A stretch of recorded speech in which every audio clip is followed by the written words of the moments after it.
Ver a Bruce Lee siempre produce una conmoción. El aire vibra con el poder de su presencia. Mi padre dejó un legado realmente maravilloso. En todo el mundo hay gente que le admira, que admira de verdad su trabajo y que también se han visto afectados positivamente por él. En menos de 2 años, Bruce Lee consiguió el reconocimiento internacional de las películas de artes marciales y fue proclamado el rey de este género. Pero como la mayoría de los reyes, tenía una fatal imperfección que acabó con su breve reinado y sumió su reputación en la controversia. Bruce se había hecho un chequeo a fondo en los Estados Unidos. Y el médico responsable del chequeo le dijo que estaba como un veinteañero. Estaba en tan buena forma física que seguía teniendo 20 años. Creo que para entonces Bruce Lee estaba del todo convencido de que era invencible, de que disfrutaba de la juventud eterna. Eso debió ser lo que le hundió. Su muerte repentina causó gran conmoción y estupor a todos sus admiradores del mundo entero.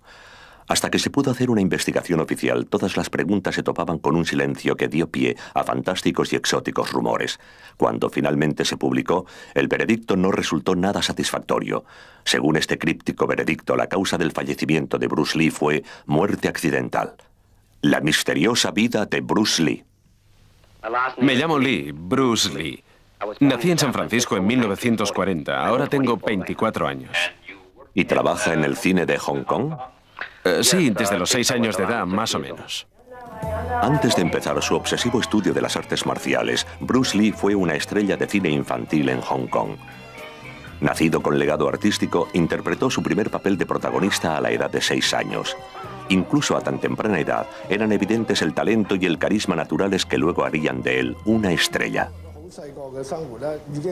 Pasó su infancia entre estudios y rodajes. Por eso era diferente de los demás niños.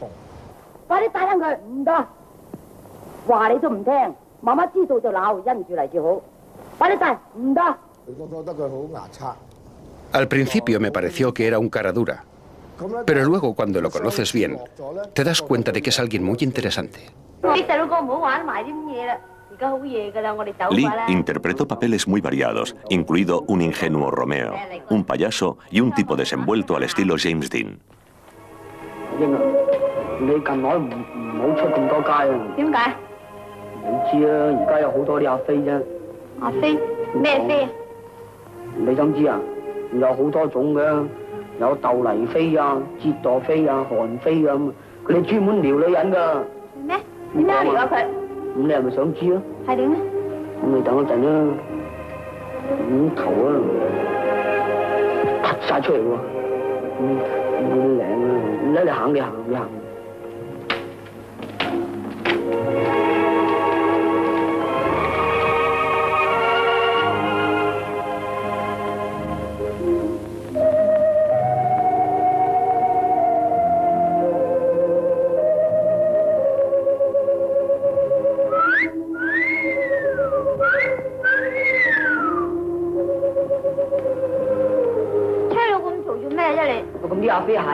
I love you。你講乜嘢啫？我愛你啊嘛，阿英，我全心愛你，你肯唔肯嫁俾我啫？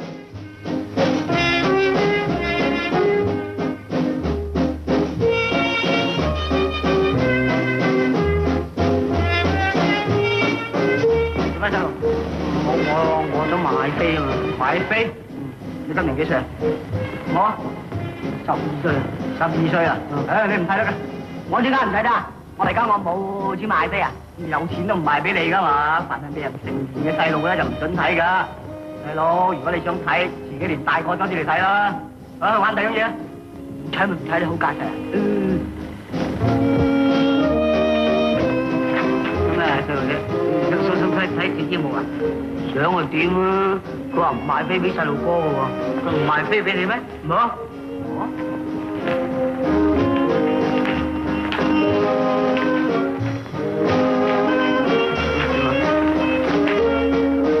你想睇啊？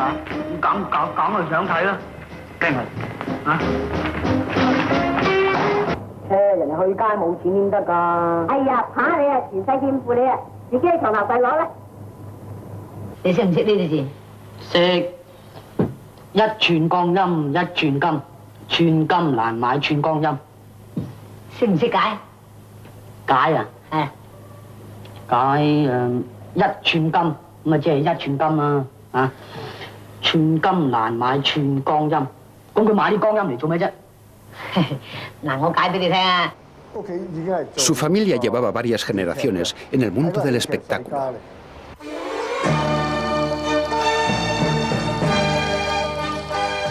En estas tempranas escenas de películas pueden apreciarse algunos rasgos del carácter de Bruce Lee fuera de la pantalla. Puede que ello sorprenda al público ahora a causa de los papeles relativamente unidimensionales que luego le convertirían en estrella.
De joven era muy alborotador. Y como tenía la nacionalidad estadounidense, su padre le mandó a San Francisco a estudiar. ¿Cuándo se marchó de Hong Kong? En 1959, con 19 años. No empezó a enseñar artes marciales al llegar a los Estados Unidos. Había estado poco tiempo estudiando conmigo, 1 año y medio más o menos. Y no era un estudiante excepcional. Si acaso, era más diligente que la mayoría. En lugar de ello, daba clases de baile como el cha-cha-cha. Y también le gustaba alardear de sus proezas en artes marciales cuando surgía una ocasión. Y siempre lograba cautivar a los occidentales. Luego empezó a enseñar Wing Chun.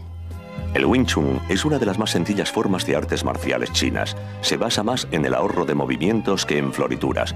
Bruce Lee sacó muchas cosas del Wing Chun cuando desarrolló su propio sistema de lucha.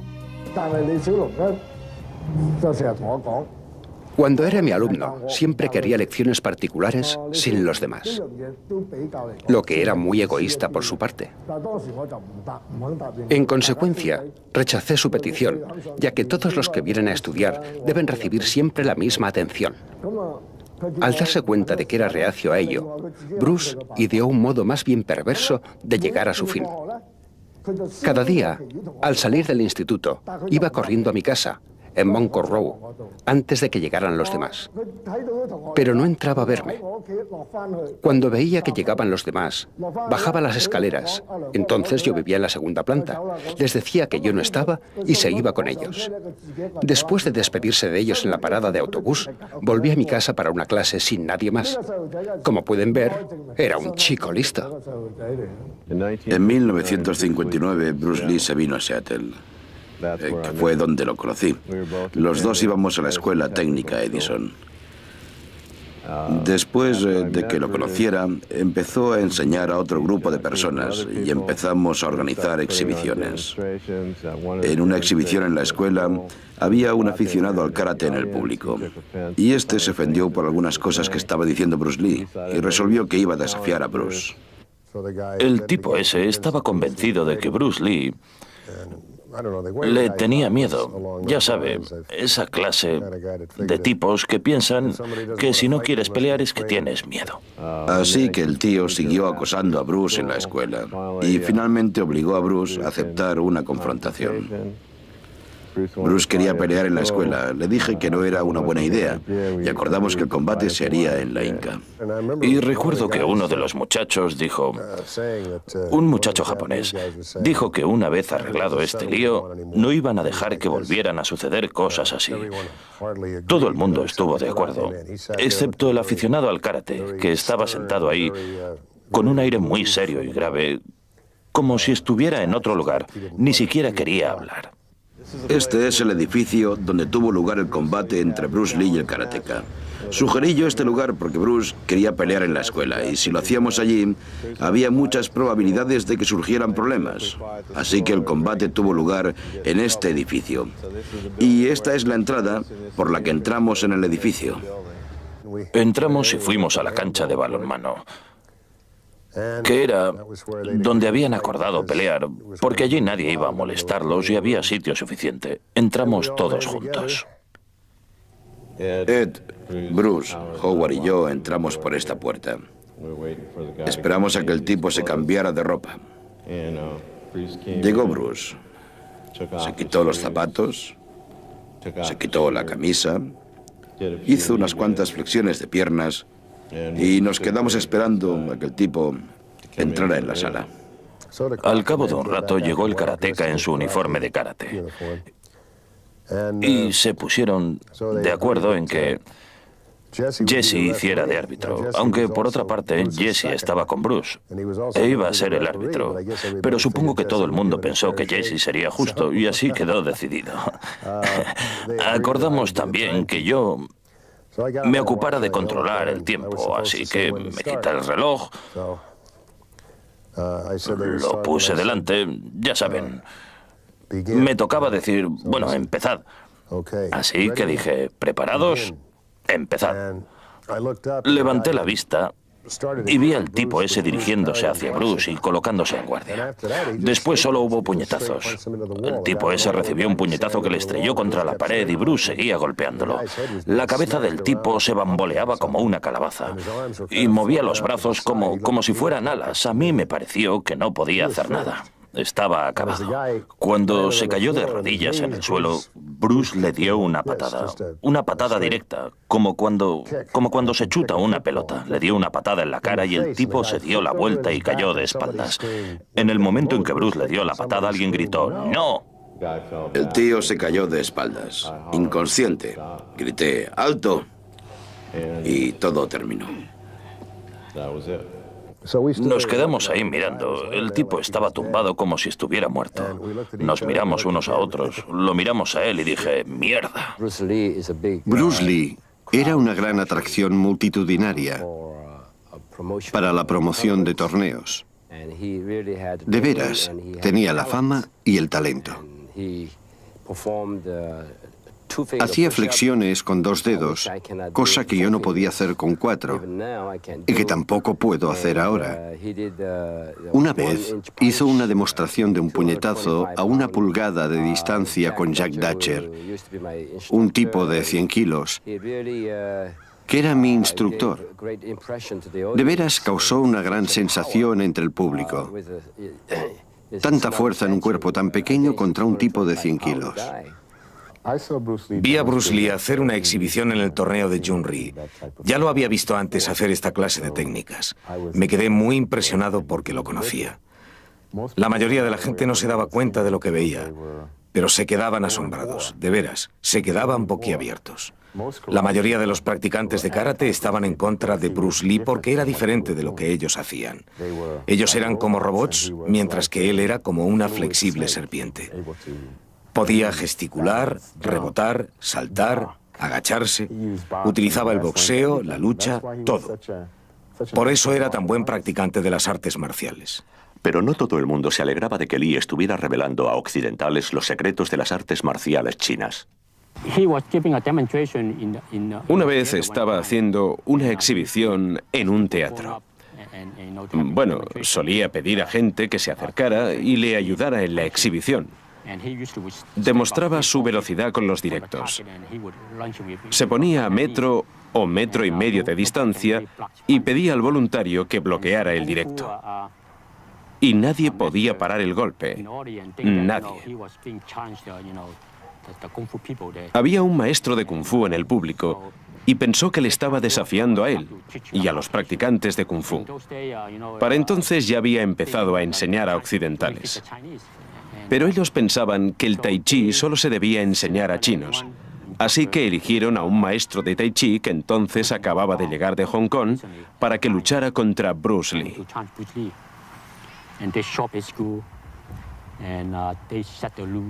Vieron su escuela. Pusieron reglas nuevas y acto seguido empezó la pelea. Aunque parezca increíble, ni siquiera logró darle a Bruce Lee. No vi aquel combate, pero Bruce me llamó luego y me lo contó todo. Y eso marcó el nacimiento del Jeet Kune Do. Según Bruce Lee, Jeet Kune Do significa el camino del puño que intercepta. Supongo que cuando un puñetazo o una patada viene hacia ti, cuando toda la energía del adversario viene hacia ti, quieres interceptar su fuerza y aprovechar las aberturas. Porque si separa los brazos, deja expuesta su barbilla, deja expuesta sus costillas. Si te da una patada, está dejando expuesta la parte central del cuerpo, deja expuesta la entrepierna. Se queda inmóvil, no puede moverse si está en equilibrio sobre una pierna mientras da la patada. Entonces podías aprovecharte del punto débil del contrincante. Para mí, Bruce Lee había estudiado a fondo la filosofía de Krishnamurti y el Jeet Kune Do era su filosofía.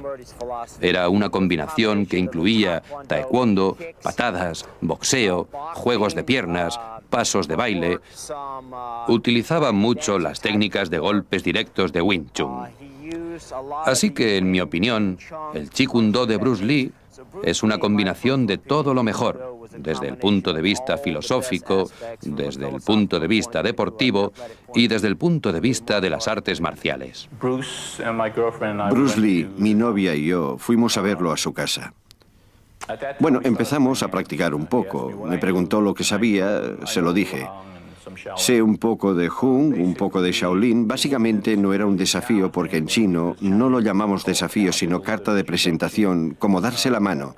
Bueno, como ya se había dado cuenta de que sabía Mantis, me dijo, muy bien, somos iguales, Norman. Como sabes, yo también practico el estilo de la Mantis. Así que empezamos a practicar un poco. Era muy rápido, me impresionaron mucho sus manos. Nunca había visto tal velocidad de las manos, ni en muchos practicantes de artes marciales. La mayoría también levantaban las manos. En eso el Wing Chun es como el estilo de la Mantis. Siempre mantenemos las manos delante de nosotros cuando nos movemos y golpeamos desde allí. Es muy rápido. Después de practicar con él, no es que nos hiciéramos daño ni nada por el estilo. Nos sentamos allí mismo y charlamos. Nos hicimos muy amigos.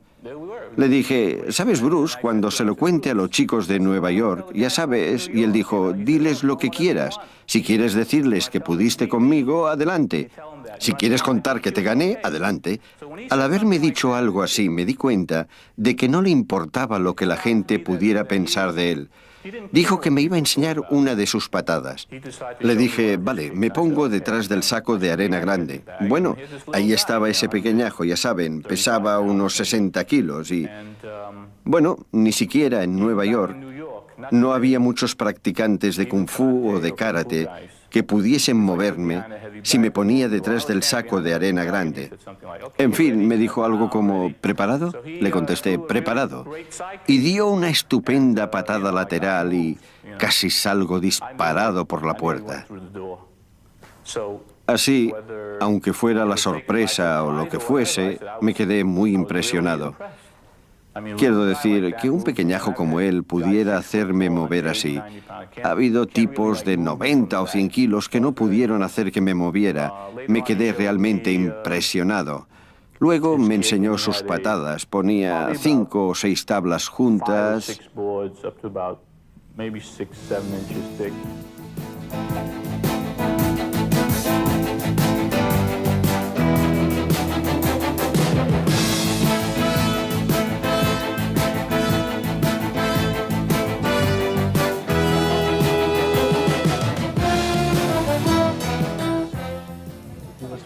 Era muy rápido y muy fuerte, y lo percibía todo. Antes de que pudieras dar un golpe, él ya lo sabía. Intenté practicar con él un poco, pero era como pelear con una sombra. Se me echaba encima como una bala. Nunca pude averiguar cómo lo hacía, pero creo que todo estaba en la cabeza. Era algo mental. Te miraba a los ojos y podía leerte el pensamiento y ¡pam!, te había dado. Era así de bueno. Y no creo que fuera cuestión de altura o de peso. Sabía esquivar muy bien. Bueno, como él decía que hay que dar las patadas como los puñetazos y los puñetazos como las patadas. Si te enfrentas a un tipo alto y pesado, utilizas la velocidad. Si te enfrentas a un tipo más pequeño, utilizas la fuerza. Así, era un luchador por naturaleza. En el primer libro que escribió, en la introducción, ya empieza a hablar del yin y del yang y de la filosofía detrás de las artes marciales. A mí me impresionó mucho porque no era uno de esos que van por ahí en plan bruto. Era alguien muy inteligente. El puñetazo del karate es como una barra de hierro. Un puñetazo de kung fu es como una cadena de hierro con una barra de hierro atada a su extremo. Hace daño por dentro.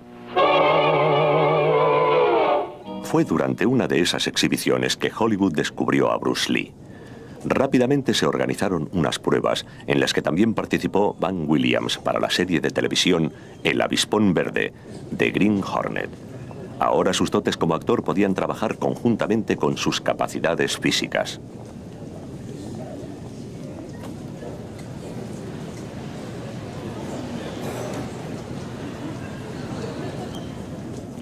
Bien, y ahora cuéntame la diferencia entre el Jiu-Jitsu, que es lento y largo, y el Kung Fu, que es muy rápido. Muy bien. Por ejemplo, en los libros y las revistas y todo eso, dicen, cuando te agarra alguien, primero haz esto, y luego esto, y luego, tienes que dar 1000 pasos para hacer una sola cosa. Por supuesto, estas revistas te enseñarán a ser temido por tus enemigos y admirado por tus amigos, y todo eso. En cambio, el Kung Fu siempre implica un movimiento muy rápido. Por ejemplo, si te agarran del brazo, no puedes ponerte a hacer tantos pasos. Hay que actuar de una vez, con rapidez. Eso es lo que quiero decir cuando digo que es un estilo sencillo. Y lo mismo para los golpes y para todo. Hay que basarse en el movimiento mínimo, para que todo se haga en un solo gesto y ya está. Para moverse con gracia y no ir por ahí gritando, brincando y todas esas cosas. Disculpe. Vuelva a enseñarme lo que hace. Bueno, el Kung Fu puede practicarse solo o con un compañero. La práctica en solitario implica imitar los movimientos animales. Se puede imitar una grulla, un mono, una mantis religiosa. Este es el movimiento de la grulla.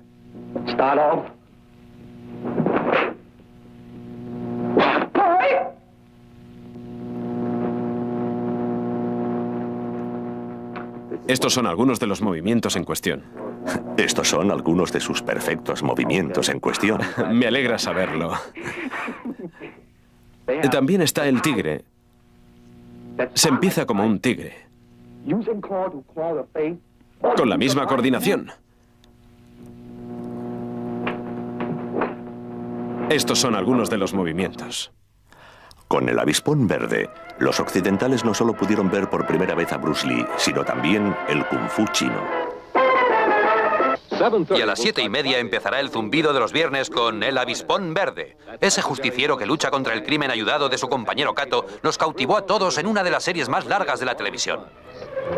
Si bien Bruce Lee interpretaba el papel secundario de la serie, los aficionados a las artes marciales de todo el país colocaron El Avispón Verde y a Bruce Lee en el primer puesto de su lista de programas.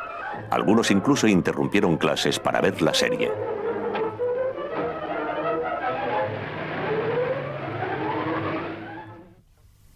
Se sintió frustrado por no haber conseguido el papel en Kung Fu. Decía que Hollywood se había burlado de él.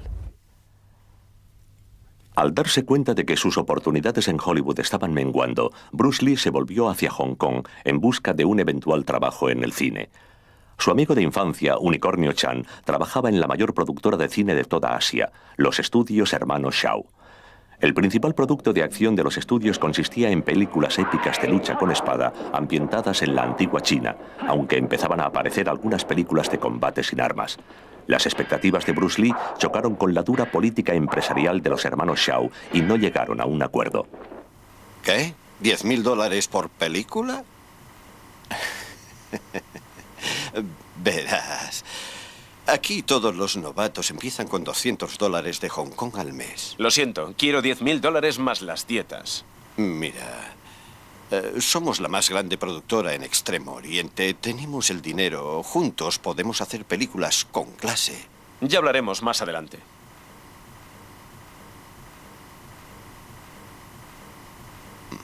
Idiota. Mientras estaba en Hong Kong, Bruce salió en un popular programa de entrevistas para la televisión para hablar de su vida y carrera desde que dejara la colonia en 1958. La serie El Avispón Verde acababa de estrenarse en la televisión de Hong Kong. Tras disculparse por lo oxidado de su cantonés, Lee presentó su filosofía de las artes marciales a los telespectadores de Hong Kong. Explicó que muchos sistemas de lucha china se habían debilitado y resultaban imposibles de practicar. En consecuencia, había desarrollado su propio sistema de combate, el Chi Kung Do, que ponía énfasis en la sencillez, la eficacia y los métodos realistas de entrenamiento. Lee recalcó también que la rapidez, la fuerza, una precisa coordinación y una concentración total eran esenciales para asegurarse la victoria. Aunque sus teorías eran revolucionarias, hizo una demostración de lo más convincente. Sus objeciones respecto a las artes marciales tradicionales no se comentaban abiertamente. Un joven llamado David Lo, hijo del director de cine Lo Wei, había visto el programa y habló a su padre de la exhibición de Bruce. El señor Lo Wei y su esposa ya sabían algo de Bruce Lee, ya que habían oído decir que los hermanos Shaw no habían podido llegar a un acuerdo con él. Se pusieron en contacto con Raymond Chow, un antiguo empleado de los estudios Shaw, que los había dejado para montar su propia productora, Golden Harvest. Los Lo Wei apremiaron a Chow para firmar un contrato con Bruce Lee. Después de ver una grabación del programa, Chow quedó convencido de que Bruce Lee era oro puro para las taquillas. Con la señora Lo Wei de intermediaria, Chow y Lee llegaron a un acuerdo económico y empezaron a trabajar en su primera película, Karate a muerte en Bangkok. La producción de la película se hizo en gran parte en Tailandia. Lee quedó sorprendido al ver lo rudimentario que era el rodaje en comparación con Hollywood e hizo numerosos cambios en el guión. El director Guo Xiaoshan se había pasado del escaso presupuesto y ello provocó una pequeña crisis. Recurrieron al director Lo Wei para que se hiciera cargo de la producción, pero este demostró poco interés por trabajar en una película de bajo presupuesto sin ningún gran actor conocido en el primer papel. Las cosas cambiaron cuando Lo Wei visionó algunas de las escenas de lucha que ya se habían rodado. Al parecer vio lo que Chow no había visto, un potencial exitazo en taquillas. Señor Chow, el hermano chino tiene que ser mío. Usted dijo que no le interesaba. Eso fue hace mucho tiempo. Además, solo yo puedo hacer de él una estrella. Ya lo sabe. Esta película no es bastante buena. Pero ya ha empezado el rodaje. Ponga otro director. Fue mi mujer quien le hizo volver de los Estados Unidos. Por eso he de ser yo el director. ¿Y qué le digo al señor Wu? Déjemelo a mí y tengo mis recursos. Pero...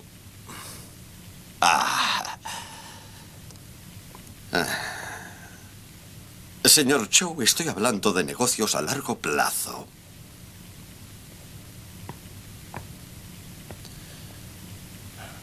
De acuerdo, como quiera.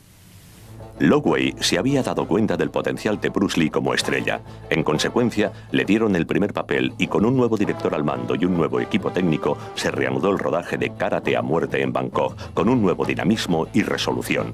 Lockwood no se hacía ilusiones con historias complicadas o grandes tramas para sus producciones. Sabía que el público quería acción y mucha.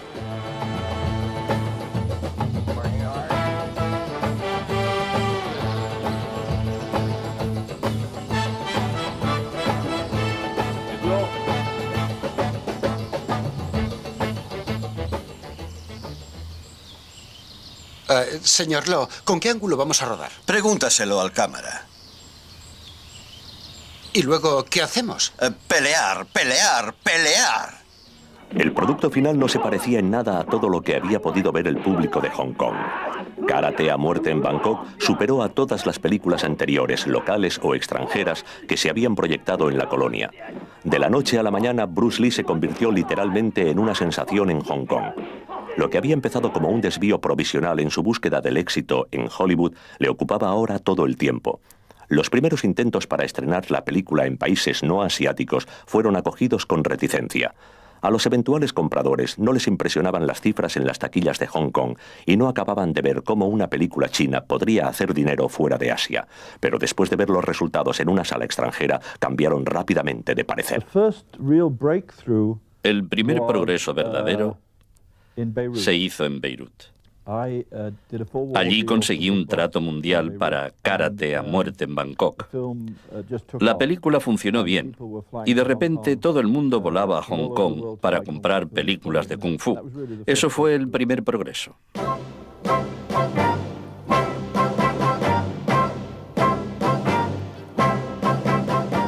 La preproducción de la segunda película de Bruce Lee, Fist of Fury, empezó cuando Karate a muerte en Bangkok todavía estaba batiendo récords. Prometía ser todo un éxito, sobre todo con el toque como director de Lockwood.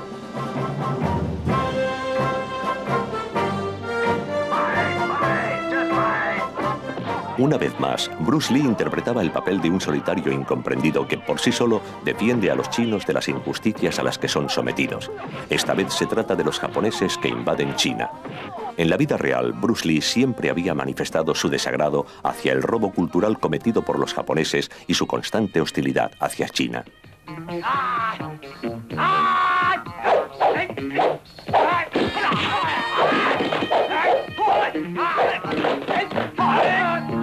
Fist of Fury casi provocó disturbios cuando se estrenó en marzo de 1972. Lee había cogido los rasgos chinos tradicionales de no agresividad y humildad y les había dado la vuelta. No solo procuraba vengarse de las fechorías de los malos, sino que les castigaba duramente. Y además, el público de Hong Kong disponía ahora de alguien con quien podía identificarse. A medida que Fist of Fury se iba proyectando en todo el mundo, sucedía un extraño fenómeno.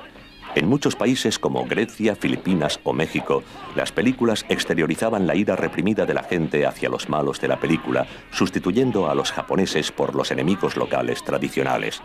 Sin proponérselo, Bruce Lee se estaba convirtiendo en un ángel vengador internacional. Un poco como los adolescentes estadounidenses habían asociado sus inquietudes interiores a James Dean. Lee había dado con un mercado virgen de gente reprimida que ahora podía desahogarse a través de su elegante y, sin embargo, mortífero estilo de violencia. Intenté vender estas películas en todas partes. Nadie, pero nadie quería comprar películas chinas. Decían que la gente no quería ver películas dobladas, que no quería ver películas subtituladas, que estaban muy mal dobladas. El primer acuerdo a que llegamos en los Estados Unidos para la primera película de Bruce Lee, dijeron que no, que el doblaje estaba muy, pero que muy mal, que nadie iba a querer ver estas películas. Así que la volvieron a doblar y se gastaron mucho dinero en el nuevo doblaje. Luego, cuando salió la segunda película, arrancó muy bien, fue un gran éxito. Antes de que me enterara de nada, ya la habían estrenado. Estaba en Londres, me llamaron y les dije, un momento, ¿cómo pueden estar estrenando la película si todavía no la hemos doblado? Y me contestaron, no importa, el doblaje es fantástico, tal y como está, no hace falta doblarla. Sí, supongo que a los Estados Unidos les costó sintonizarse con la movida. No sintonizaron hasta el 73, y mal no recuerdo. Y Y el último lugar donde se estrenaron las películas de Bruce Lee fue en el Reino Unido. Bien. Ha leído el guión de su próxima película. ¿Qué le parece?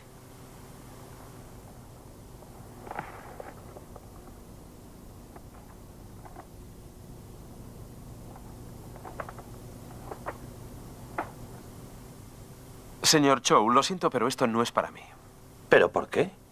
Porque no me gusta. Las otras películas que hicimos eran muy malas, pero esta es pura basura. ¿Qué? ¿Cómo puede decir eso? ¿Qué sabrá usted de guiones? Tranquilo. No pierda la calma, solo es mi opinión. Pues coja su opinión y métasela donde le quepa. No me interesa, yo soy el director, no lo olvide. Precisamente por eso no quiero hacer esta película. Por favor, estamos perdiendo el tiempo. Cualquiera pensaría que la producción depende de usted. Pues no se preocupe. Directores como usted los hay a docenas por dólar. Maldita sea, Lee. ¿Ha oído lo que ha dicho? ¿Qué se supone que debo hacer? Mire, señor Chow, no quiero saber nada de esta película. Voy a dirigir mi película. ¿Y qué más da? Váyase a dirigir su película. ¿Para qué necesitamos a un gusano engreído como usted? Tranquilo, por favor, calma. Reforzado con su nuevo prestigio, Bruce Lee no quiso trabajar en las mismas condiciones que sus anteriores películas. Iba a tomar el control de su carrera y de su vida del mismo modo que se había acercado a las artes marciales, en sus propios términos. Bruce Lee fue el primero en la historia del cine de Hong Kong en escribir, protagonizar, dirigir y dirigir la coreografía de su propia película. También hizo de productor tras asociarse con Raymond Chow y formar la productora Concord Productions.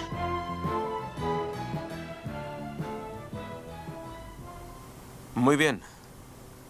Solo estaba comprobando, ¿entiende? Sí. Me gusta estar seguro. Conocí a Bruce Lee en 1972 o 73. Raymond quería que le viera porque quería enviarme a Roma a rodar una película. Al final la película se llamó El furor del dragón. Valiéndose de sus conocimientos de producción adquiridos en Hollywood y de la rapidez y flexibilidad de los rodajes de Hong Kong, Bruce Lee hizo que el rodaje de El furor del dragón fuera como una seda. El guión, algo biográfico, volvía a hacerle proteger a sus compatriotas contra malvados diablos extranjeros y contra traidores chinos corrompidos por la moral occidental. Lee decidió utilizar este hilo argumental cuyo éxito estaba comprobado no por patriotismo, sino por sentido comercial. En cuanto a él se refería, esta película estaba destinada a audiencias chinas. Raymond me dijo, ¿te gustaría salir en una película china? Y yo dije, ¿por qué no? Nunca lo había hecho antes. A decir verdad, ni siquiera había oído hablar de Bruce Lee. Pero luego tuve la oportunidad de conocerlo. Él es de San Francisco y yo también soy de San Francisco. Al final resultó ser un tipo estupendo, muy divertido. Siempre estaba bromeando. Estar en el rodaje era como estar en una fiesta.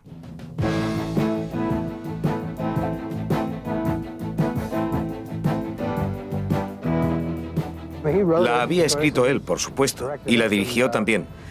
Al principio dijo a todo el mundo lo que tenían que hacer, y lo hicieron. Ensayábamos, hacíamos la secuencia y pasábamos a la siguiente. Todo iba muy rápido. El instinto de Bruce Lee había acertado y El furor del dragón se convirtió en la película más taquillera de Hong Kong para 1972. Una cosa es segura. Tenía un carisma especial. A cualquier parte que fuéramos, entonces la gente no lo conocía internacionalmente. A cualquier parte que fuéramos, poco a poco, la gente se le acercaba y se quedaba mirando. La idea para su próxima película la tenía desde 1959. Juego con la muerte estaría ambientada en una torre en la que estarían los mejores luchadores del mundo y Bruce Lee tendría que medirse con ellos. Le acompañarían en su odisea otros dos expertos en artes marciales, uno de ellos muy fuerte y con mucha técnica, un excelente luchador, y el otro un gran estratega. Sin embargo, ambos tendrían graves defectos en sus capacidades. El luchador fuerte se mostraría demasiado rígido en el momento de oponerse a cada contrincante. El estratega no estaría preparado física y emocionalmente para aguantar la masacre. Bruce Lee, por supuesto, iba a ser el que podía adaptarse a cualquier situación, sin estilo propio, pero diestro en todos ellos.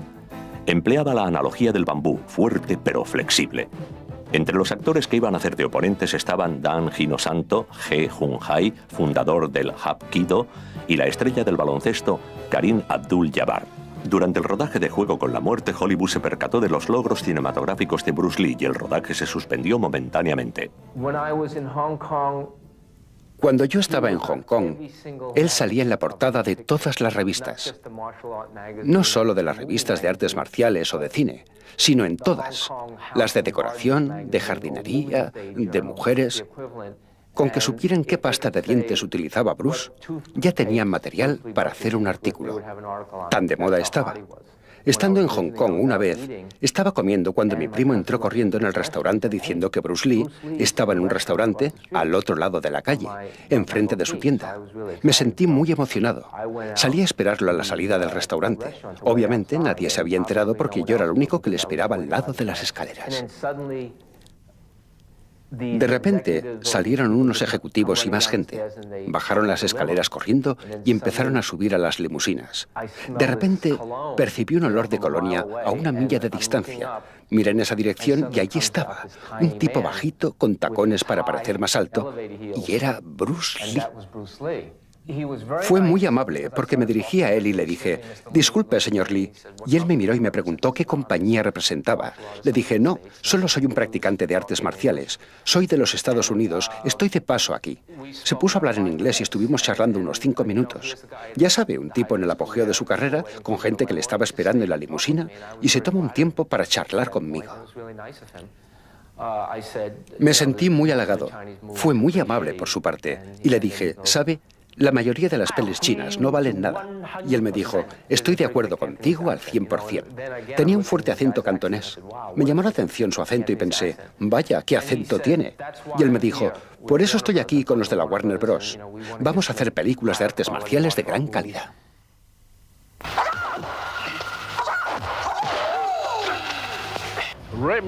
Raymond me pidió que leyera un guión e hiciera los gráficos. Lo hice. Enseguida me di cuenta de que ese guión no era para Hong Kong. Se lo comenté a Raymond.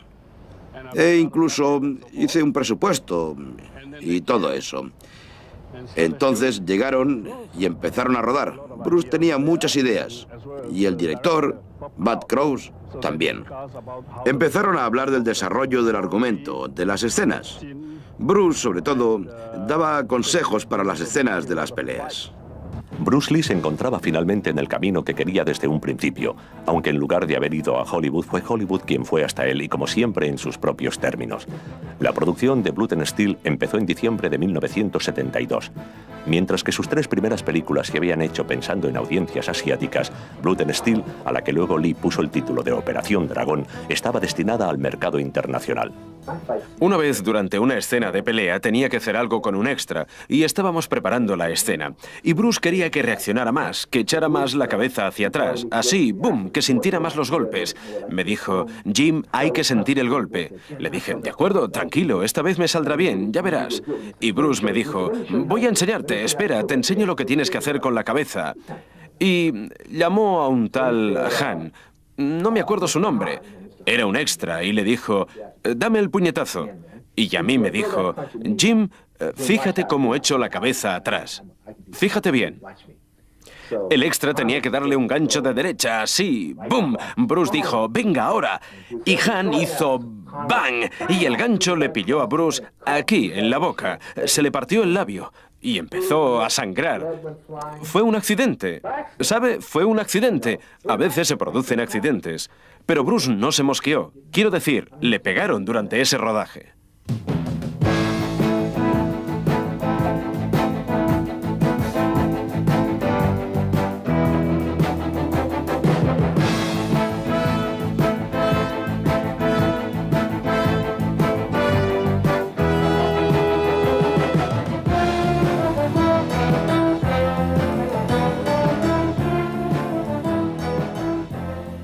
A medida que crecía su fama, también crecían las presiones del estrellato.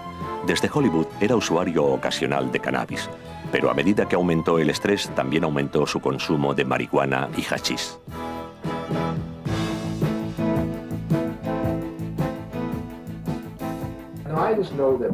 Solo sé que Bruce estaba sometido a mucha presión fuera del cine también. Constantemente, bueno, casi siempre me dijo, había gente que quería desafiarlo en la calle o en cualquier parte. Siempre tenía que estar alerta. Incluso llegó un momento en que llevaba un arma. El 10 de mayo de 1973, Bruce Lee tuvo un serio problema.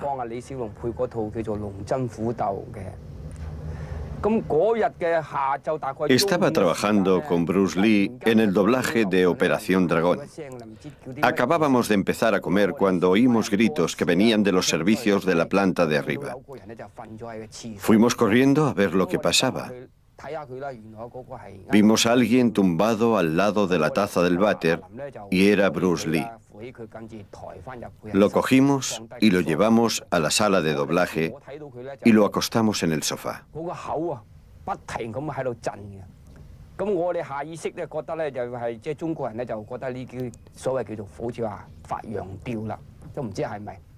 Recuerdo que le temblaba la boca como si tuviese un ataque de epilepsia.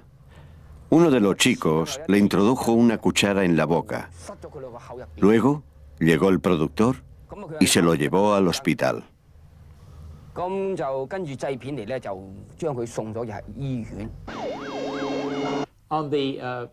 La tarde del 10 de mayo de 1973, un poco después de las 5, cuando había terminado mi turno de tarde, llamaron y me dijeron que estaban trayendo a alguien de Golden Harvest y que tenía que ver con Bruce Lee. Cuando llegaron, vi que se trataba de Bruce Lee. Lo llevaban varias personas sin camilla ni nada y lo depositaron en la mesa de reconocimiento en la sala de urgencias y salieron rápidamente. En la sala de urgencias solo había una enfermera de guardia y tenía que llamar en caso de necesitar ayuda. Enseguida me di cuenta de que, como Bruce se encontraba tan mal, mis ayudantes se asustaron y se marcharon corriendo. Bruce parecía estar muy grave, su respiración era muy irregular, sudaba muchísimo, estaba muy pálido, pasaba de la flacidez a la rigidez, tenía el cuello tenso, las pupilas no reaccionaban como debían, literalmente parecía que estaba muerto. Como vi que iba a tener dificultades para disponer de ayuda suficiente, llamé. Hice que el conserje del hospital llamara a algunas personas que me ayudaban con las anestesias. Vino la doctora Cecilia Wong, una anestesióloga muy cualificada. Hicimos traer una máquina de anestesia del quirófano en el piso de arriba. Mientras tanto, le había puesto una máscara de oxígeno con un dispositivo de emergencia para ayudarle a respirar. Incluso le pusimos un tubo en la tráquea para ayudarle a respirar mejor y para evitar que se vomitara en la tráquea y se ahogara. Pusimos en marcha una unidad de cuidados intensivos. Le pusimos una sonda estomacal para evacuar los contenidos del estómago. Al mismo tiempo, le iba examinando para ver si le ocurría algo en la cabeza, porque los chinos del sur, y sobre todo los de Hong Kong, presentan una elevada incidencia de problemas en los vasos sanguíneos del cerebro. Por eso, y por lo que nos habían contado de su desmayo, tomamos la decisión de administrarle manitol, un fármaco que astringye los vasos cerebrales, pero que provoca una gran excreción de orina. También le pusimos una sonda en la vejiga para eso, y a medida que se le administraba el manitol, se iba recuperando. Nos habíamos puesto en contacto con el doctor Bu, un neurocirujano con el que la doctora Wong trabajaba a menudo, a quien solía remitir muchos pacientes y que también me había atendido a mí como paciente. Y de hecho fue él quien atendió a Bruce cuando le trasladamos del Hospital Baptista al de Santa Teresa. En el Hospital Baptista no había camas libres, y nos pareció que Bruce necesitaba estar en un lugar donde tuviera cuidados intensivos. Fui con él en la ambulancia cuando lo trasladamos al Santa Teresa. Para entonces ya había mejorado bastante, después de haberse resistido y de haber forcejeado sin ninguna coordinación con los que le estaban atendiendo. Finalmente fue ingresado en el servicio de urgencias del Santa Teresa y a partir de entonces el doctor Bu se hizo cargo de él. Estaba inconsciente cuando lo trajeron. Estaba en coma. Estaba teniendo un ataque y en el momento de ingresarlo estaba muy grave. What we gather is caused by cerebral edema. Pensamos que se trataba de un edema cerebral, de una hinchazón en el cerebro. Estábamos a su lado, lo estábamos reanimando y tuvo mucha suerte. Al día siguiente recuperó el conocimiento y pudo contarnos lo que le había sucedido el día antes.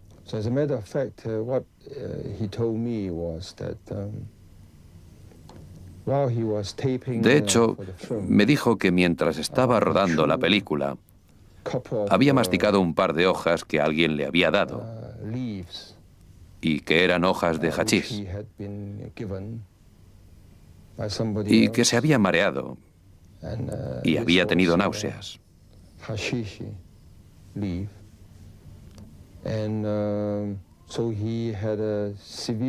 Y que mientras vomitaba había entrado en coma.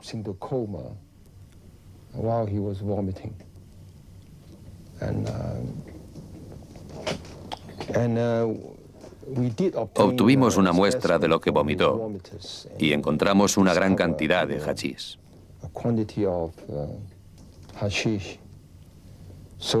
Así que nuestro diagnóstico fue que había padecido una sobredosis de eso, o que tal vez fuera especialmente sensible a esa sustancia y que esta era la causa de su problema. En el momento de darle el alta se lo advertimos. Le dijimos que había tenido mucha suerte de que hubiera alguien cuando se encontró mal y que pudiéramos atenderle.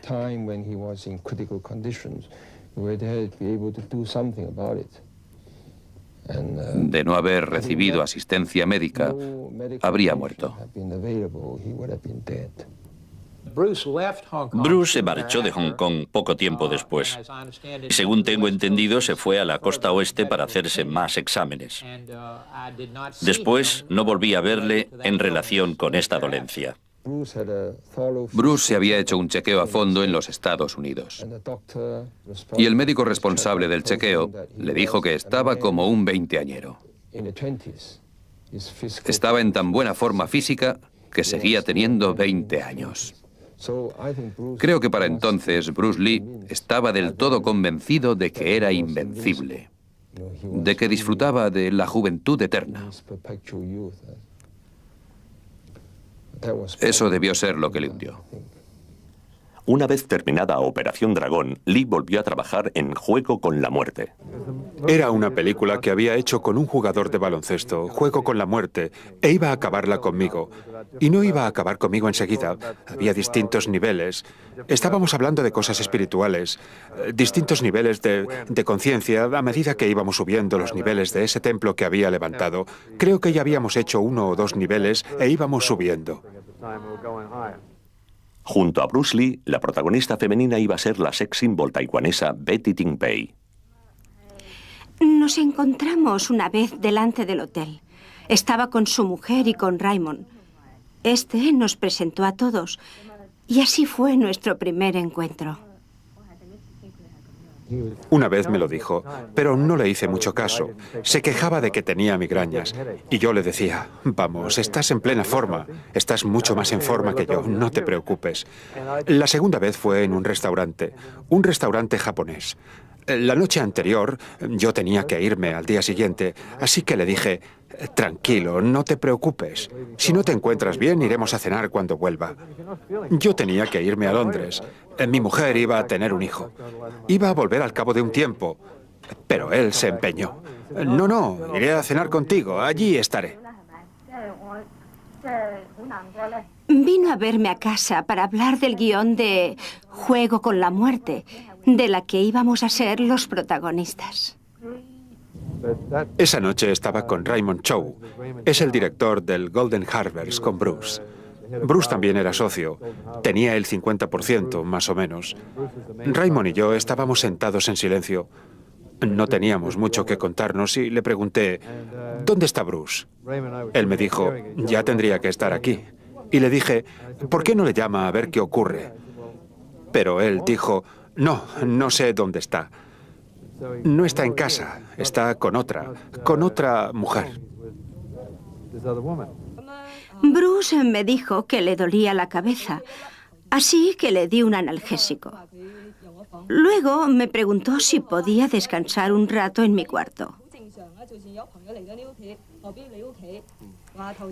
Le dije, de acuerdo, ve a descansar un rato. A mí me parece algo muy normal.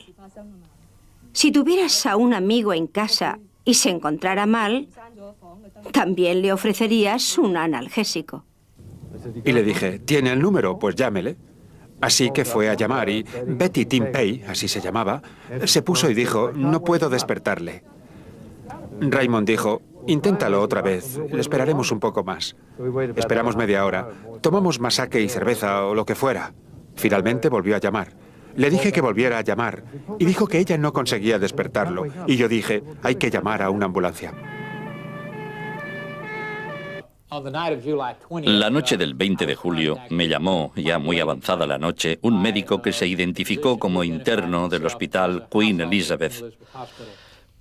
Me dijo que habían ingresado a alguien que le parecía que era Bruce Lee y que así había sido identificado en el momento de ingresarlo, que lo habían ingresado en su servicio y que estaba muerto y que según todos los indicios llevaba muerto varias horas.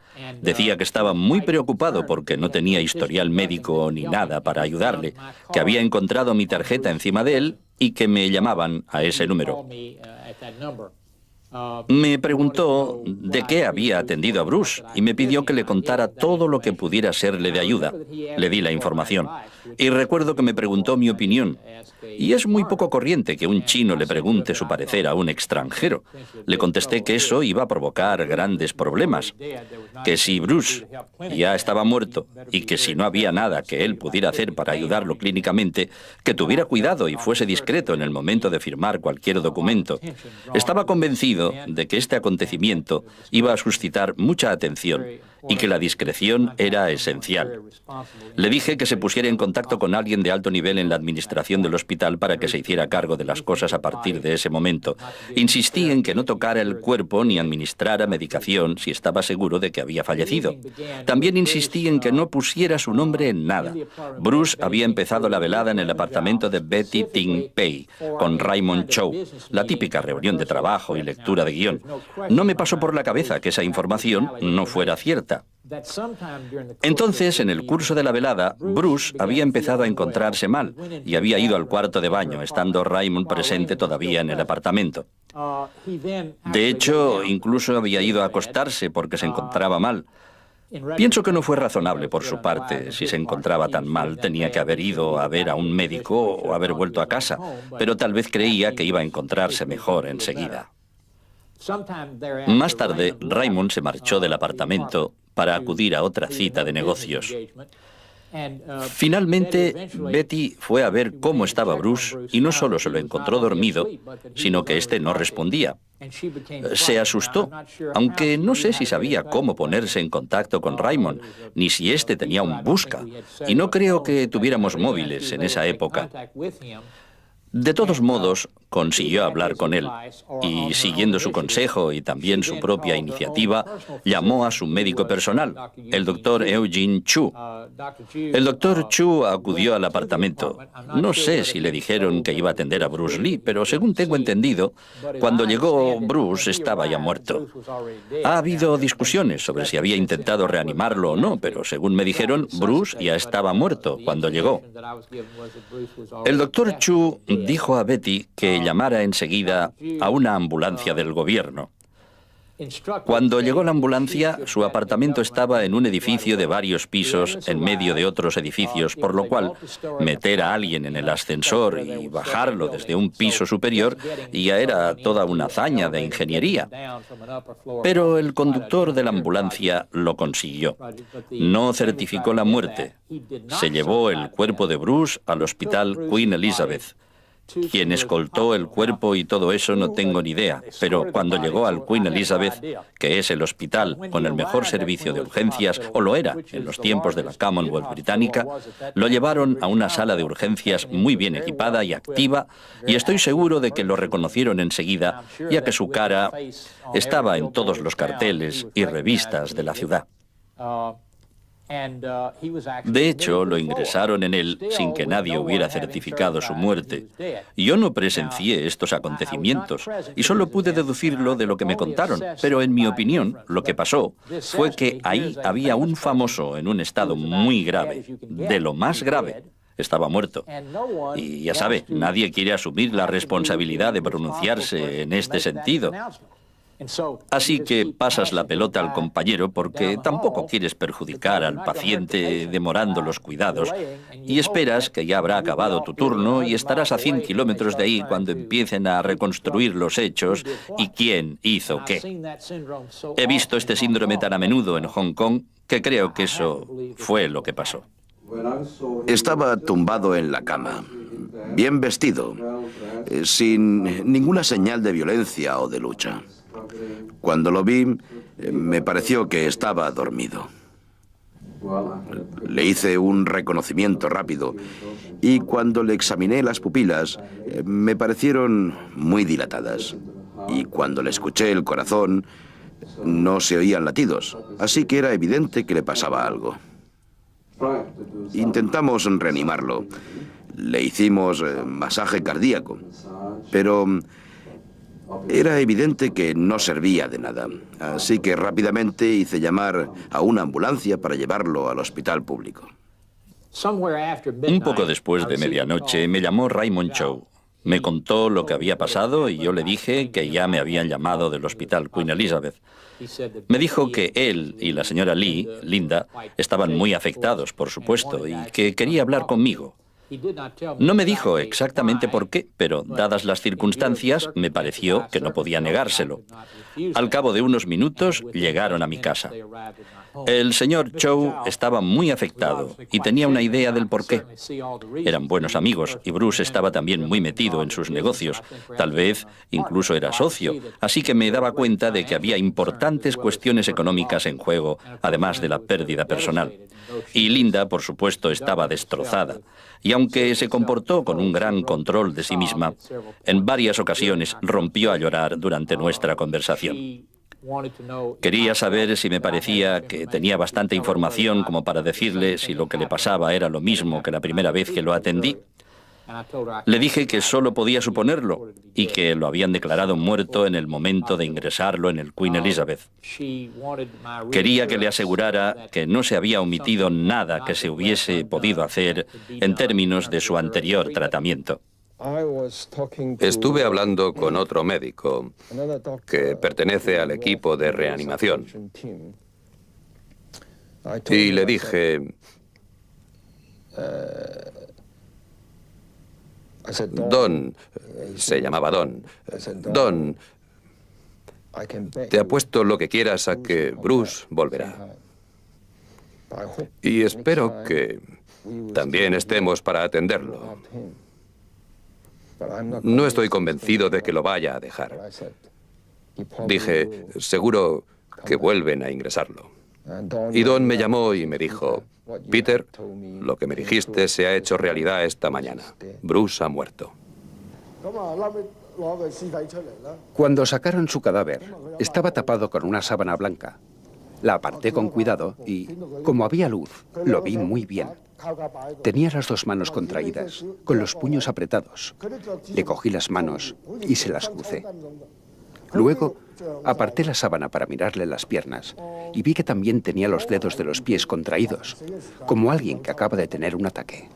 El cuerpo estaba hinchado también. Sospecho que sufrió un ataque antes de morir. También estaba al corriente de que había padecido epilepsia cuando era joven. Volví al hotel. El teléfono estaba sonando. Era un periodista de Hong Kong que me dijo que Bruce Lee había muerto y que qué opinaba. La muerte de Bruce Lee sumió a Hong Kong en la estupefacción. A medida que la noticia de su fallecimiento se difundía por el mundo, podía verse claramente su influencia. Las escuelas de artes marciales del mundo entero empezaban sus clases con 1 minuto de silencio. Las salas de cine colocaron carteles suyos a modo de homenaje.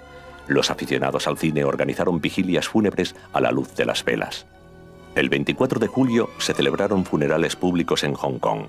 Más de 20.000 seguidores suyos acudieron a la funeraria para poder ver el féretro y el interminable desfile de celebridades que acudían a rendirle un último homenaje.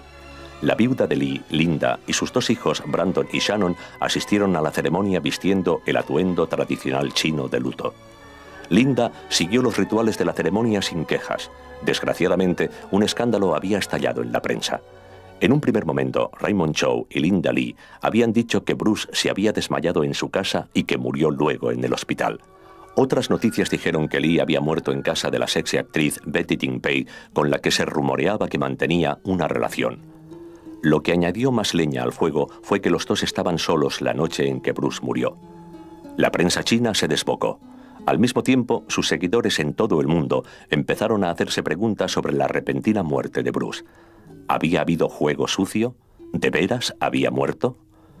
Cualquier información proveniente de Hong Kong, por pequeña que fuera, se leía, se analizaba y se desmenuzaba inmediatamente. Se hizo una investigación oficial para obtener una idea clara de lo que le había sucedido a Bruce la noche del 20 de julio.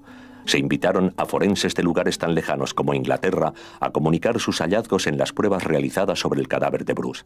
Se encontraron indicios de Equagesic, el analgésico que había tomado esa noche, y también de cannabis. La revelación pública de que Bruce tomaba drogas proporcionó a la prensa aún más leña para echar al fuego de las controversias. Estaban en juego los 2 seguros de vida que Bruce Lee tenía suscritos. Si podía demostrarse que Bruce había fallecido a causa del uso de drogas, las aseguradoras iban a poder cancelar las pólizas, ya que Bruce había declarado que no tomaba drogas. El veredicto final fue que Bruce había fallecido de muerte accidental, lo que significaba una serie de acontecimientos que desembocaron en una desgracia. Muchos observadores, incluidos los médicos que lo atendieron, desconfiaban no solo del veredicto, sino de toda la investigación. Antes de la investigación propiamente dicha, se celebró una reunión privada a fin de reunir información, procedimiento que algunos de los eventuales testigos encontraron sumamente irregular.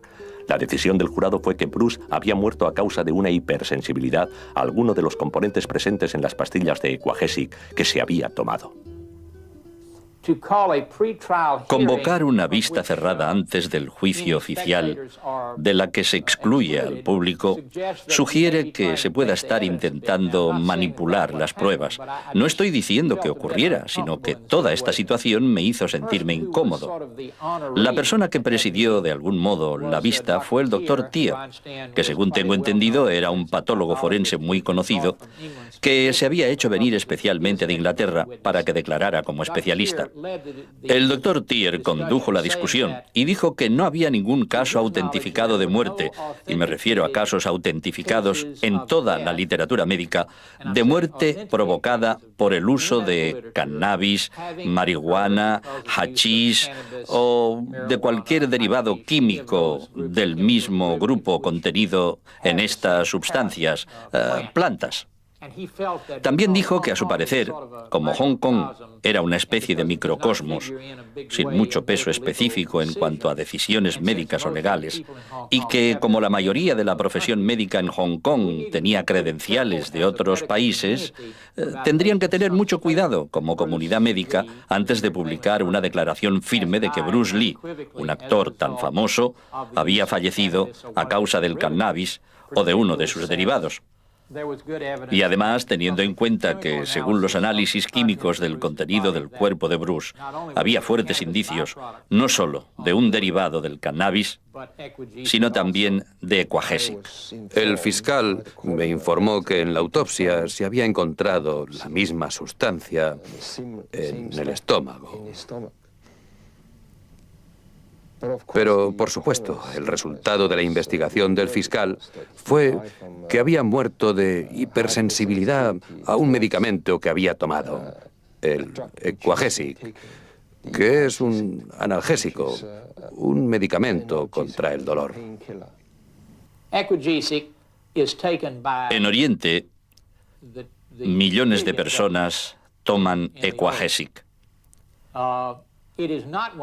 No es uno de esos fármacos del que oyera decir que causara complicaciones médicas. A mí me parece casi ridículo asumir que porque se encontrara este producto en su cuerpo, inmediatamente...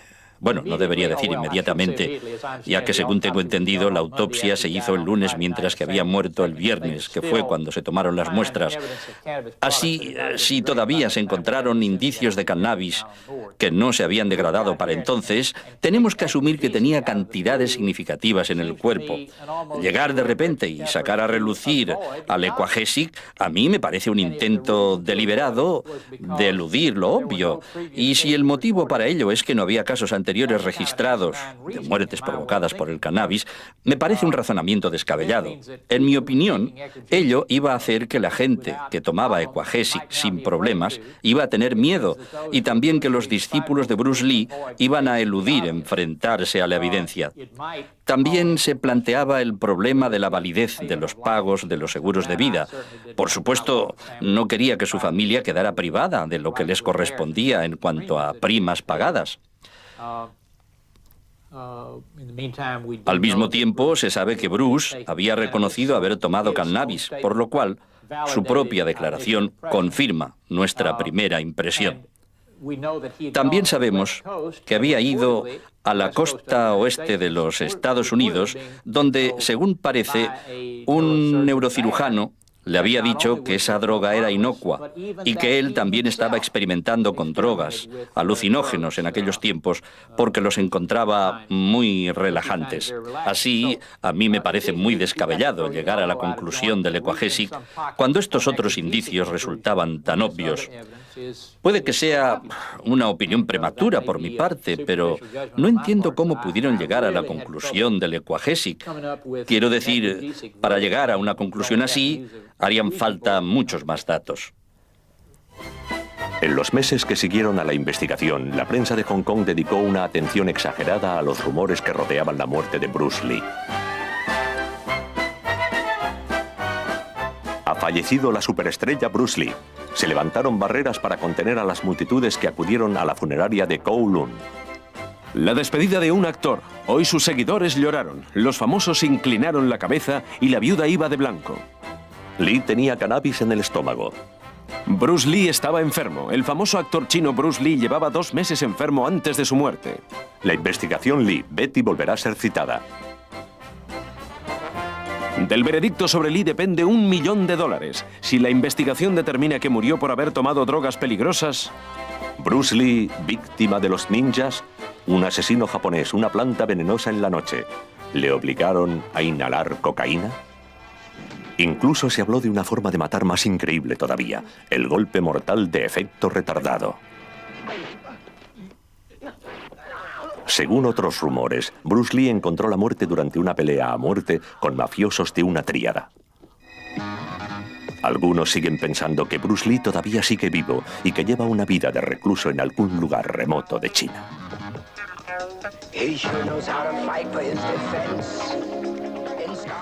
A raíz del éxito de Operación Dragón y del prestigio internacional del nombre de Bruce Lee, este inspiró tras su muerte a una legión de androides pseudosimilares que operaban con el nombre artístico de Dragon Lee, Bruce Liang, Bruce Lung, Bruce Lim, Bruce Lo, Bruce Lee, Bruce Tai.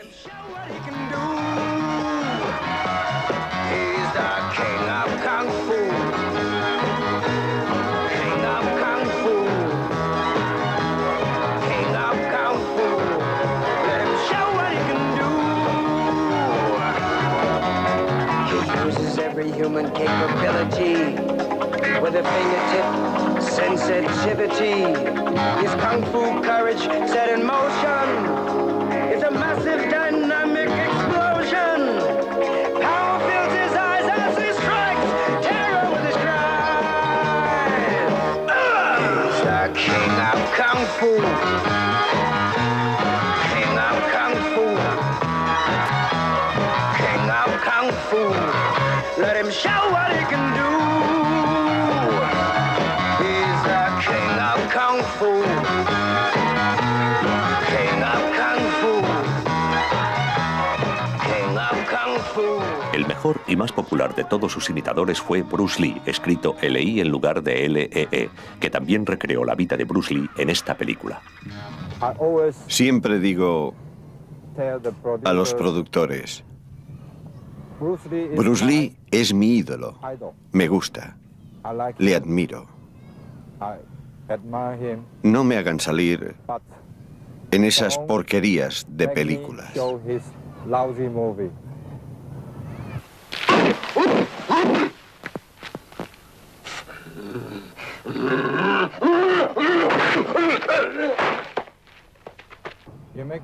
Pueden llamarme O Chong Dao o James Howe. No me gusta que me llamen Bruce Lee o Lai Chandong, porque ponerme este nombre es como un engaño, una estafa. Es como engañar a la gente haciendo creer que no ha muerto. No me gusta. Quiero ser yo mismo. Resuelto a vengarse de los malvados que provocaron su muerte repentina hace 5 años. Bruce Lee, el rey del Kung Fu y maestro incontestable de las artes marciales, departió, pero no sin haber hecho un trato. El ángel negro de la muerte. Ahora vuelve su alma atormentada y Bruce Lee sale luchando de la tumba. ¡Maldito! Además de sus imitadores humanos, Bruce Lee también fue protagonista de dibujos animados. Y lo sorprendente es que todo lo que hacía el personaje de los dibujos no era muy diferente de lo que Bruce Lee hacía en sus películas de acción.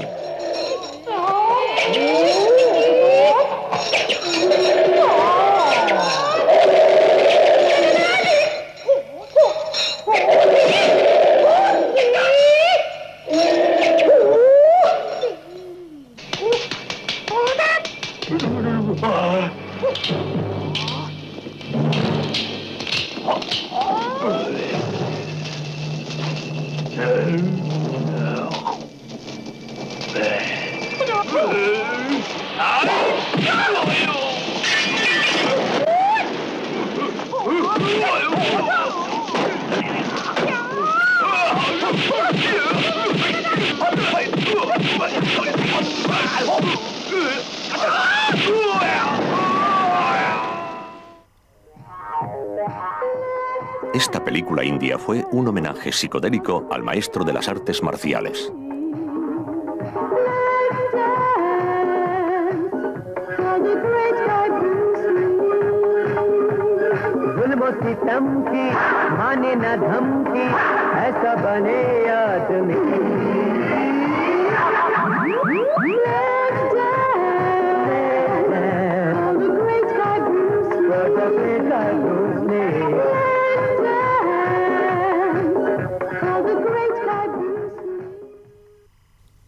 El legado más importante de Bruce Lee se encuentra en la persona de su hijo Brandon.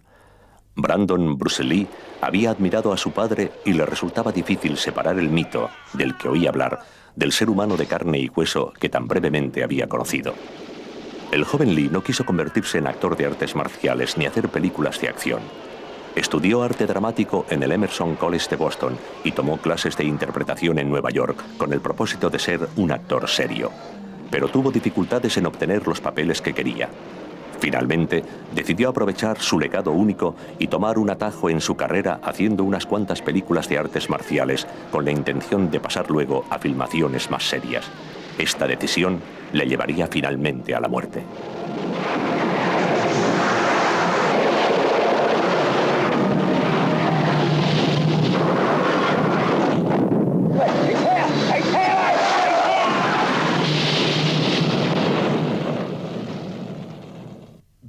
Por ser hijo de mi padre, totalmente solo por eso, tuve la oportunidad de salir en muchas estúpidas películas de acción que rechacé. Por eso digo siempre que actuar no va por ahí. Quiero decir, solo soy un joven actor de 27 años con 3 películas a la espalda. Sí, sí, ya sé lo que quieres decir. En mi opinión de joven sin educación ni cultura, el cine no va de eso. El cine trata de la gente, de situaciones humanas, y eso es lo que siempre me ha afectado. Y si no tiene eso, quiero decir, si la película pasa de los personajes, si los personajes no son creíbles como personas, entonces todo se reduce a un estúpido ejercicio de tiros y explosiones, Y que lo ¿sabes? digas. ¿Cuándo decidiste que querías ser actor? ¿Cuándo decidiste que eso era lo que querías? Siempre lo he querido. Nunca he deseado hacer otra cosa. También has estudiado artes marciales, pero no porque quisieras hacer películas de artes marciales. Eso es, tienes razón. Mi padre empezó a enseñarme en cuanto pude andar. Me enseñó mientras estaba vivo y me siguió enseñando después de su muerte. Seguí con ello porque, bueno, en realidad no me lo he planteado nunca. Supongo que cuando empiezas a hacer algo, pues sigues haciéndolo. Además, mi padre tenía un círculo de alumnos que eran íntimos y que después de la muerte de mi padre siguieron siendo amigos de la familia. Uno de ellos, Daniel Santo, siguió enseñándome. Era como una especie de linaje ininterrumpido, ¿sabes? Y desde luego, a esa edad, no me pasaba por la cabeza hacer películas de acción. Lo que ocurrió es que gracias a mi talento salió la oportunidad de hacer películas. ¿Te ha preocupado el hecho de que si te hacías actor, la gente iba a decir que intentabas seguir los pasos de tu padre y que te aprovechabas de su legado? Sí, esto es algo con lo que debo tener cuidado, porque mi padre ha dejado un legado realmente maravilloso. En todo el mundo hay gente que le admira, que admira de verdad su trabajo, y que también se han visto afectados positivamente por él. Y no quisiera hacer nada que pudiera mancillar eso. Pero no creo que vaya a hacerlo. Te han pedido que hicieras una película sobre la vida de tu padre. Y has dicho que no, ¿verdad? Sí, la idea en sí me asustó bastante, ¿sabes? Es muy raro interpretar a tu propio padre. Ya me imagino. Besar a tu propia madre, no sé. Pero había algo de complejo de Edipo en medio. Podría, no sé, resultar extraño. Pero lo gracioso es que, a decir verdad, si me lo hubiesen propuesto más tarde en mi carrera, me lo habría pensado mejor. Pero tan temprano en mi carrera... Algo así podría acabar con tu carrera. ¿Sabes a qué me refiero? Hacerla y desaparecer. No sé si se ha hecho antes, ¿tú crees? Quiero decir... ¿Interpretar a su propio padre? Sí, el chico de Douglas o algo así. Pero él no ha muerto. No, es cierto, tienes razón. Pues no sé, solo que no pude hacerme a la idea, ¿sabes? Dijiste que habías rechazado muchas películas de acción al principio porque no querías acabar, bueno, ya sabes, haciendo películas de artes marciales y nada más. ¿Eso te ha preocupado alguna vez? Ya sabes, ¿voy a morirme de hambre como actor si sigo rechazando esas películas? ¿No me va a proponer nadie algo más inspirado? Sí. ¿Te tenía preocupado hasta qué punto? Bueno, trabajaba, hacía otras cosas, iba a clases. Siempre has tomado muchas clases de arte dramático. Quiero decir, siempre lo tuviste muy claro que ibas a ser actor. Sí, le dediqué mucho tiempo. Siempre he querido ser actor desde muy joven. Ya en la universidad estudié teatro. Y cuando acabé la universidad, me fui a Nueva York y entré en una compañía teatral. Se llamaba American Theatre. Hicimos algunas obras. Quiero decir, aquí también, en Los Ángeles, estoy en una compañía teatral llamada Legal Aliens. Me gusta este modo de vida. Y ahora tengo la oportunidad de que se me pague por hacer lo que he deseado hacer durante casi toda mi vida. Y es estupendo.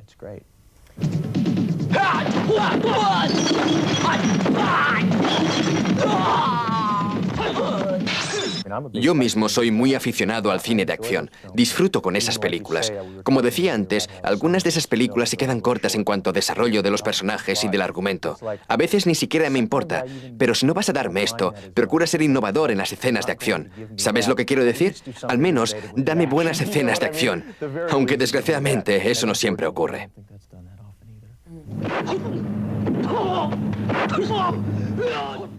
Soy un incondicional del cine de acción de Hong Kong. Creo que las escenas de peleas de las películas de artes marciales de Hong Kong son inmejorables. Son mucho más innovadoras y atrevidas. Están mejor hechas, mejor rodadas. La gente que las hace tiene mucho talento. De veras, dejan atrás a las películas occidentales, pero solo en estas secuencias de las películas. Todo lo demás, en realidad, no es de muy buena calidad en general. Quiero intentar llevar algo de ese toque al cine de artes marciales de Hong Kong, porque es donde crecí, donde hice mi primera película. Quiero aportar ese toque en Desarmado y Extremadamente Peligroso. Siempre me han impresionado mucho esas escenas de acción que cualquier película que se haya rodado en los Estados Unidos.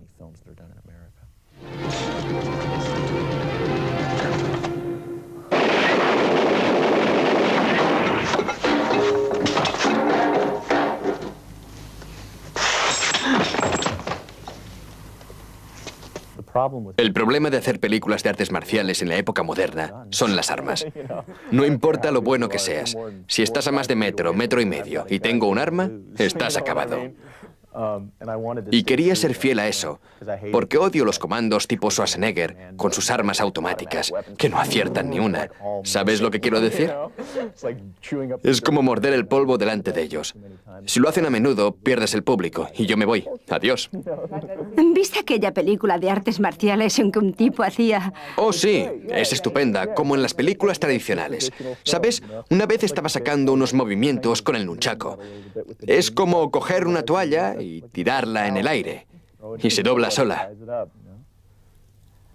El Cuervo iba a ser la quinta película de Brandon Lee y también la más importante. Mi próxima película se llama El Cuervo. ¿Va de pájaros que hacen artes marciales? ¿Pájaros que hacen artes marciales? No, en realidad trata del amor, de la muerte, de la venganza de Edgar Allan Poe y de volver de entre los muertos. ¿Está basada en la historia de Edgar Allan Poe? No, esta es de Raven, que también quiere decir cuervo. No, está basada en un cómic underground, una novela gráfica de un tipo llamado James O'Barr. Es la historia de un músico de rock y él y su novia son brutalmente asesinados en Detroit. Y entonces... Un gran papel para ti. Pues, ¿cuánto tiempo vives? Bueno, de hecho, en la película, muy poco tiempo. Pero luego resucito de entre los muertos para vengarme de los asesinos. Creo que me va a encantar. Durante las últimas semanas de rodaje de El Cuervo, Brandon Lee encontró una muerte trágica en un cruel accidente. Brandon Lee, de 28 años de edad, falleció a la 1:04 hora de la costa este del miércoles en la clínica Hanover Regional Medical Center. Aproximadamente a las 9 de esta mañana se procedió a la autopsia de Brandon Lee en el hospital Oswald Memorial de Jacksonville, Carolina del Norte. Se retiró del cadáver de Brandon Lee lo que parecía ser una bala de calibre 44. Irónicamente, Brandon Lee solo haría, como su padre, 5 películas. Creo que he tenido oportunidades que no habría tenido, o en todo caso, de otra manera, de no haber sido su hijo. Y realmente me siento muy agradecido por ello.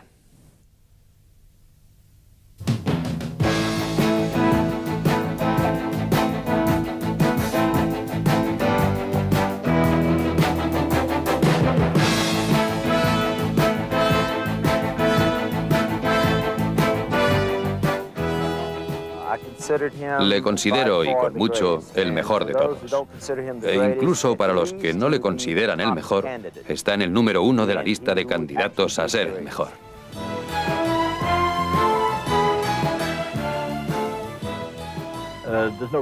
Para mí no hay ninguna duda de que habría llegado a ser no solo un especialista en artes marciales, sino también un actor aceptado y reconocido por derecho propio.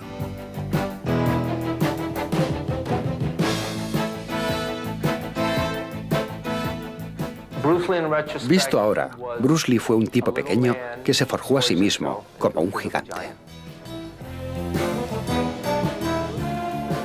Rompía barreras. Por eso era tan grande.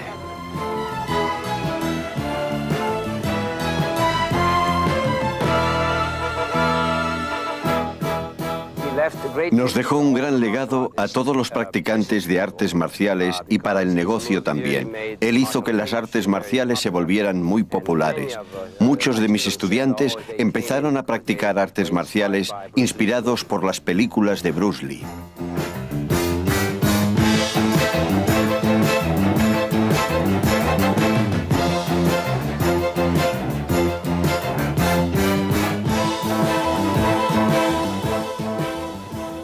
Siempre se le recordará, siempre. Todo el mundo ha visto Operación Dragón. Antes de que Bruce Lee, el personaje, pase a formar parte de la mitología internacional, ¿qué podemos decir del ser humano que vivió, respiró y murió? Quizá el mejor homenaje que puedan rendirle sus seguidores sea mirar más allá de la pantalla, mirar más allá de los golpes y ver la manera en que se parecía a todos nosotros. La mayoría buscamos la inmortalidad en la religión, en el trabajo o en nuestras lápidas. Bruce Lee encontró la inmortalidad en el cine.